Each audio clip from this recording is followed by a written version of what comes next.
আপনার বাজেট যদি থাকে 200 টাকার মধ্যে, তাহলে ব্রাহ্মণবাড়িয়া হতে আখাউড়া স্থলবন্দর হয়ে ঘুরে আসতে পারেন আপনারা। আখাউড়া স্থলবন্দর যেতে হলে প্রথম আপনাকে আসতে হবে কাউতলিতে। কাউতলিতে আসলে আপনি সিএনজি অথবা বাসে চড়ে আসতে পারবেন আমাদের আখাউড়া বাইপাসে। আখাউড়া বাইপাস থেকে স্থলবন্দর ভাড়া নিবে জনপ্রতি 30 টাকা করে।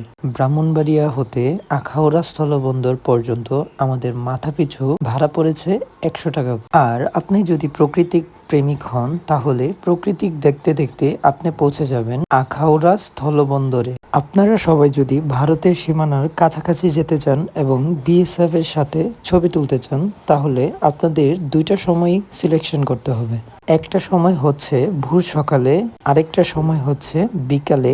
আমি আপনাদেরকে সাজেস্ট করব বিকালে যাওয়াটাই বেস্ট হবে। বিকেলের সময়টাতেই গেলে আপনি উপভোগ করতে পারবেন দুই দেশের পতাকা কিভাবে নামিয়ে নেয় এবং তাদের চর্চাগুলো। সর্বশেষে আপনারাও চাইলে ভারতীয় মানুষদের সাথে কুশল বিনিময় করতে পারবেন। আমরা সবাইও কুশল বিনিময় করা শেষে আমরা আবার বাড়িতে ফিরে আসি। সবার কাছে একটা রিকোয়েস্ট থাকবে যে আমাদের ইউটিউব চ্যানেলটা অবশ্যই সাবস্ক্রাইব করবেন এবং আপনার মূল্যবান মতামত জানিয়ে দিবেন। ধন্যবাদ সবাইকে।